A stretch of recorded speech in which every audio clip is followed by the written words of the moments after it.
Bonjour et bienvenue dans une nouvelle vidéo sur JavaScript.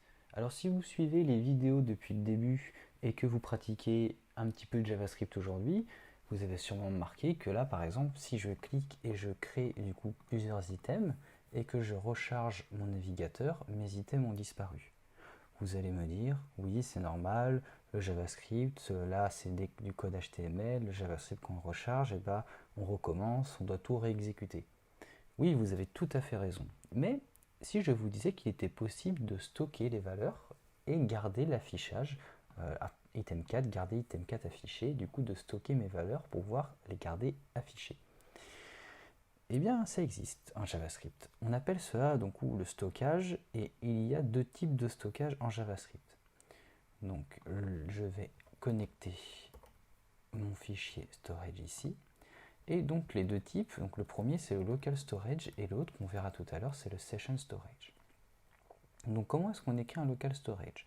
Donc tout simplement en tapant local storage .method setItem et on va dire que j'ai une to-do list et donc la première chose que j'ai à faire, donc to do, ce sera de nourrir le chat.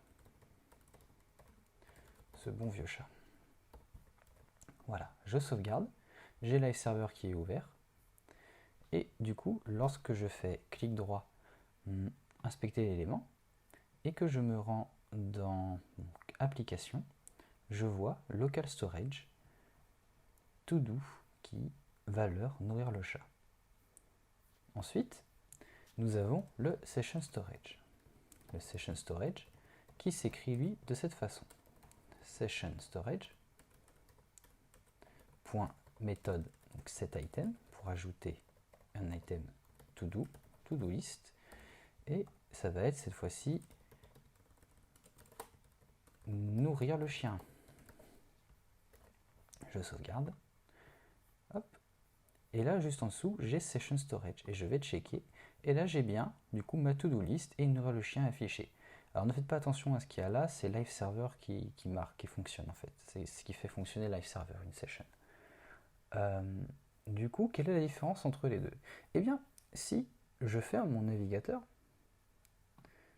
voilà, et que je le réouvre, et que du coup je retourne, c'est sur mon localhost, je ne sais même pas sur quel port on est, sur quel port écoute live server, je ne me souviens même pas, on va retourner l'ouvrir, voilà, et que je fais inspecter l'élément, et que je me rends dans l'application, et bien, alors, ah oui, j'ai l'erreur ici, parce qu'en fait, ce que je viens de faire, c'est réappliquer le code. Il faut que je commente le code, bah oui, parce que je vais simuler une exécution, enfin une exécution de storage où en fait il n'y a aucun code dedans, donc en gros une exécution vierge. Donc je recommence, je referme, je réouvre live server, et là je fais clic droit, inspecter l'élément, on va y arriver, application. Et du coup, dans mon local storage, j'ai bien to do nourrir le chat, pas de problème. Et dans mon session storage, j'ai perdu ma to do nourrir le chien. C'est la différence. La session storage, du coup, disparaît, donc est valable durant la session. Donc si vous quittez le navigateur, vous éteignez votre ordi, voilà, la variable n'est pas conservée, on perd du coup tout ce qu'il y a là. Local storage, c'est stocké localement. Du coup, elle va rester que vous fermez votre navigateur ou quoi que ce soit. Donc vous allez me dire, bah, comment est-ce que je fais pour supprimer local storage du coup? Eh bien, pour supprimer local storage, il faut le faire manuellement. Donc je vais rafficher, donc même pas, je n'ai pas raffiché le code, il suffit de faire local storage.clear, méthode clear tout simplement. Et là, si je recharge, pas de problème, ma session storage, ma local storage n'est plus là. Donc maintenant, admettons qu'on veut créer plusieurs valeurs, plusieurs variables, plusieurs to-do. Eh bien, je vais le faire du coup sur le local storage. Je vais laisser session storage ici pour le moment. Je vais faire un local storage et je vais ajouter un autre item. Je vais faire cet item. Donc, je vais ajouter to-do. Enfin non, je vais ajouter un utilisateur avant. Je vais faire user. Donc, ce sera flow. Et je veux rajouter un autre item dans ma liste to-do qui s'appelle nourrir, non, manger, me nourrir, parce que c'est important. Voilà, j'enlève le clear, je recharge, et là je vois to do, manger, user flow, et mon nourrir le chat a disparu. Alors, c'est ça, il n'y a pas de possibilité d'ajouter des éléments, des items, les uns sur les autres, comme ça, qui vont partir en fait d'une même liste. Là, j'ai créé une liste. Là, si je refaisais un set item user et que je mettais Edouard, du coup, ou Bob, du coup, je serais remplacé. Flo serait remplacé. Ce qui se passe en fait avec manger. Donc, il n'y a aucune possibilité. Pour ce faire, il faut du coup ajouter un tableau, sauf que ajouter un tableau est impossible parce que les local storage et comme les session storage ne prennent en compte uniquement des chaînes de caractères, du coup des strings. Donc on imagine si on veut stocker un tableau ou un objet, on ne peut pas l'ajouter directement. Alors ce qu'il faut faire, donc je vais vous montrer un petit peu ce qui se passe. Je vais faire const user et on va dire, alors je vais effacer ça, j'en ai pas besoin. User et je vais faire local storage .get item cette fois user. Ah, en fait non,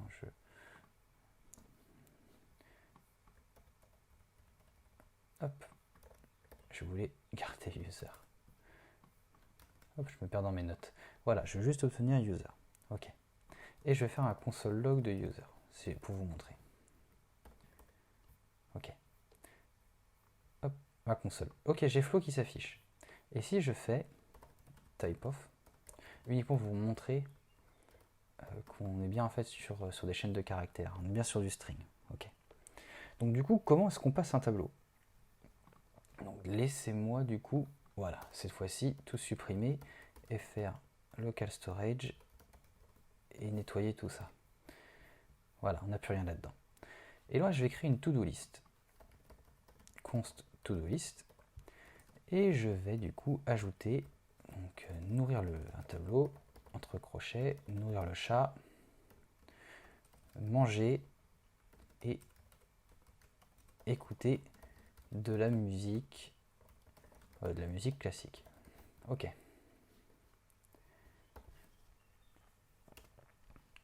Et à l'intérieur, je vais ajouter, je vais faire un local store, set item, et ça va être to-dos, et je vais ajouter ma to-do list. Ok. Pretty est activé. Ok. Donc je vérifie. Nourrir le chat, manger, écouter de la musique classique. On se rend compte que mes crochets sont partis. Effectivement, si je fais un console log, du coup de ma to-do, alors ce que je vais faire, c'est const, je vais appeler retrieve.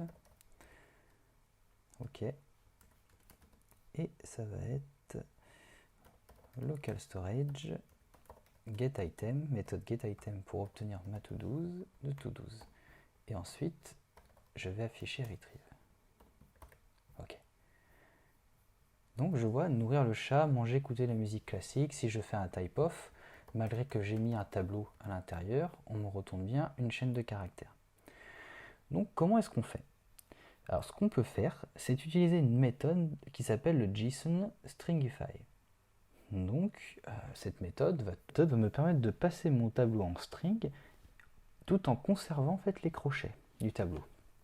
Donc je vais vous montrer tout de suite. Donc là, c'est un item, on va faire ici plutôt sur le set item, on va faire JSON stringify to-do list. Et je vais rafficher mon retrieve. Okay. Et là, on voit bien, j'ai mes crochets qui sont là. Mais ce n'est toujours pas un tableau. Donc ensuite, pour le transformer en tableau, il faut que mon const retrieve, donc ma nouvelle constante, que je fasse un JSON et que je le parse, c'est-à-dire je crée un tableau. Voilà, je le découpe. Je le découpe pour le mettre dans un tableau. Et lorsque je fais console log de retrieve, là, cette fois-ci, j'ai bien mon tableau. C'est parfait. Donc voilà. On utilise le JSON. Bon, le JSON, c'est une syntaxe d'échange de données, donc pour les objets, les tableaux, et c'est très utilisé dans la gestion des informations, donc dans les API. On verra ce que c'est plus tard, c'est pas très compliqué à comprendre, mais voilà, c'est une forme syntaxique qui est très utilisée en JavaScript. On peut faire exactement la même chose qu'on vient de faire là avec un objet. Si je fais un objet, donc pour le coup, je vais remplacer tout ça, voilà, bah, et je vais faire todo1 est égal à todo1. Je suis en panne d'inspiration maintenant. todo2, todo2. Vous avez compris, hein. Ok. Et je n'ai pas besoin de ça, je sauvegarde, tac, tac, et là je fais la même chose, to12, donc c'est exactement la même chose, hein, to-do list, ok, JSON stringify, parse, ok, et je regarde, ah, attendez, invalid shorten property initializer, ah,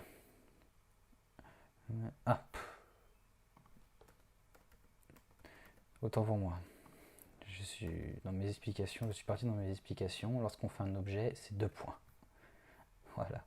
Donc todo 1, todo 2, ok. Et là c'est bon, on voit bien que j'ai mon objet. Donc voilà, c'est tout pour cette vidéo qui marque une étape dans l'apprentissage de JavaScript. Hein. Vous comprenez maintenant la différence entre le local storage et le session storage. Je pense que certains ont même appris leur existence, même si vous avez l'habitude d'apprendre JavaScript, si vous connaissez déjà un peu JavaScript. En tout cas, si vous avez suivi les vidéos jusqu'ici, vous êtes en mesure de réaliser votre premier projet en JavaScript et de suivre la vidéo sur cette chaîne qui traite de la création d'une to-do list en JavaScript avec du CSS, enfin vraiment des petites animations, vraiment un premier projet assez sympa à réaliser. Donc je vous invite à visualiser cette vidéo et moi en tout cas, je vous dis à bientôt dans une prochaine vidéo.